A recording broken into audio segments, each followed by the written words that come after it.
Warm greetings from the High 10. It is Everyday Shenanigans on this Sunday, December 27, 2020. I would like to bring you an update to the Nashville bombing that took place on Christmas Day. U.S. officials suspect in Nashville explosion died in blast. And this is by ABC News, if you need a source. The man believed to be responsible for the Christmas Day bombing that tore through downtown Nashville blew himself up in the explosion and appears to have acted alone, federal officials said Sunday.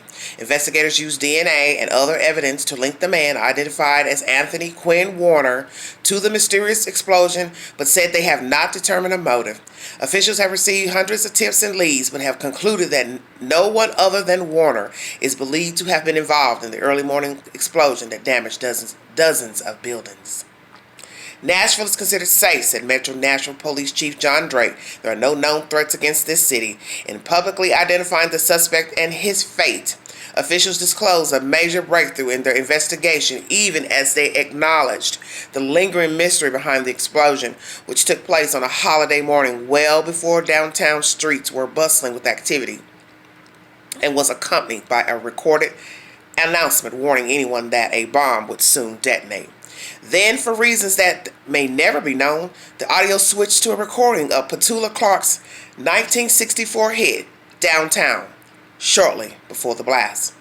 Investigators have not uncovered a singular motive for the act, nor was it revealed by Warner why Warner had selected the particular location for the bombing, which damaged an AT&T building and has continued to wreak havoc on cell phone service and police and hospital communications in several southern states as the company worked to restore service.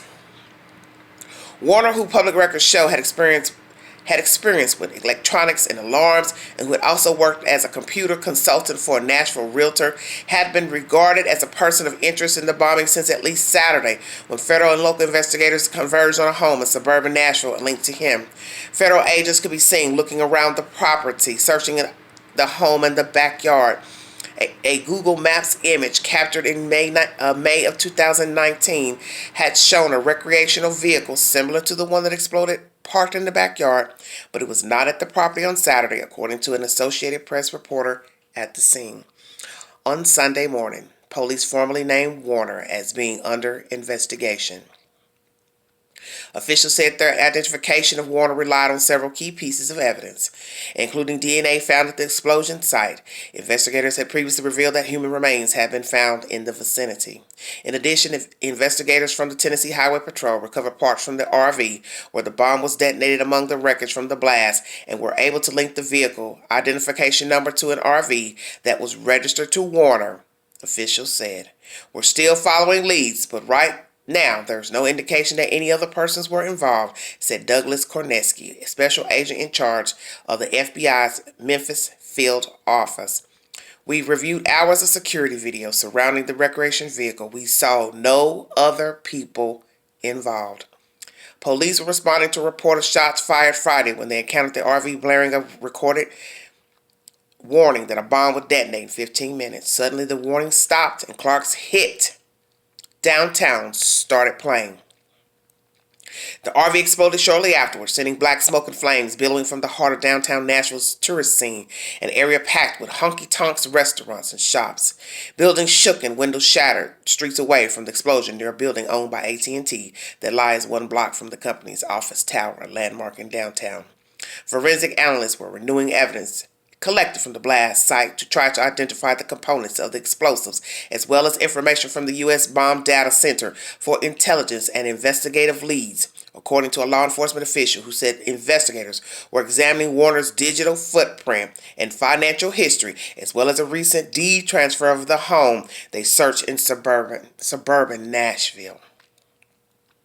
The official, who was not authorized to discuss an ongoing investigation and spoke to the AP on the condition of anonymity, said federal agents were examining a number of potential leads and pursuing several theories, including the possibility that the AT&T building was targeted.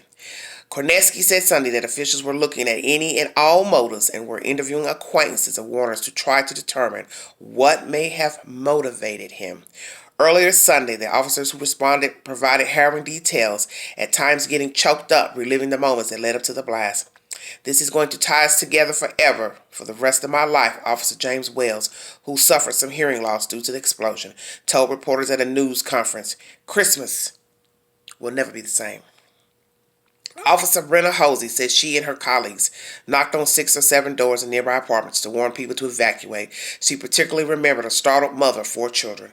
I don't have kids, but I have cousins and nieces. People who I love are small, Hosey said, adding she had to plead with the family to leave the building as quickly as possible. And that is the said information brought to you by ABC News. If you need a source for the said information. So, Mr. Quinn, has been identified as the suspect in this Nashville bombing. Anthony Quinn Warner, who is 63 years of age, a Nashville resident, has been identified as the bomber, and the remains found at the bomb site in downtown Nashville, Tennessee. The RV was parked in front of the AT&T building. As this article states, they're not in this article, because in each article there'll be different information.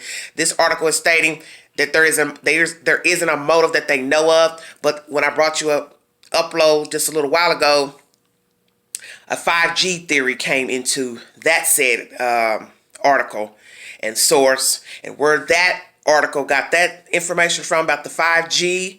That he was afraid that entities were spying on Americans through 5G. I don't know where they got that information from, but as you see, this source is ABC News, and they're basically, whoever wrote this article did their investigation, got their information, whomever they talked to as far as FBI, local authorities, their version is, officials are saying they don't know why. They don't know why he did it. So this is why I kept telling you all, every minute of a story, things can change. Each source brings a different version because each source talks to different people and gets different information from different people. As I stated in the previous upload, a Miss Swing out in California, Michelle, was given deeds to homes. She also transferred a home to another female. So I don't know what was going on between Mr. Warner and this lady out in California, why there was exchange of all these properties, and she signing over to someone else. It states in that previous source he was not married. So you have to come up with your own interpretation until the officials can bring us a said theory of why he was giving this woman all his property.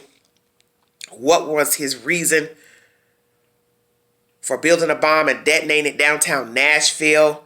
Did anybody else know that he was unstable, not mentally wrapped tight? Obviously. And naturally, you're going to have these types of questions when you are hearing of such a tragic event. You're wondering who, why, who else knew, who else corroborated, who else aided, who else conspired. But as you see with this source, ABC News, officials are saying they believe Mr.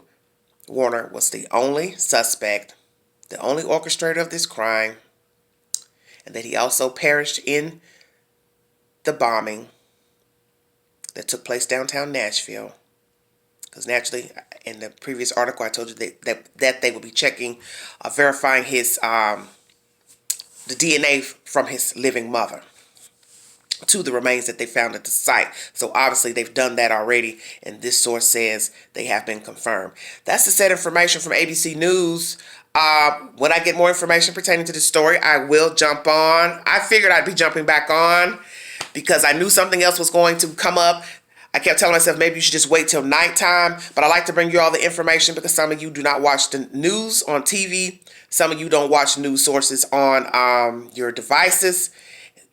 Everybody's different, but I wanted to bring you the information as I get it so you can stay in tune and in the know. I don't have any more information for anybody than what I've brought to you through the source. That's why I always bring a source so you can go and verify it for yourself, said information. I want to thank you for joining me. This is a baffling story.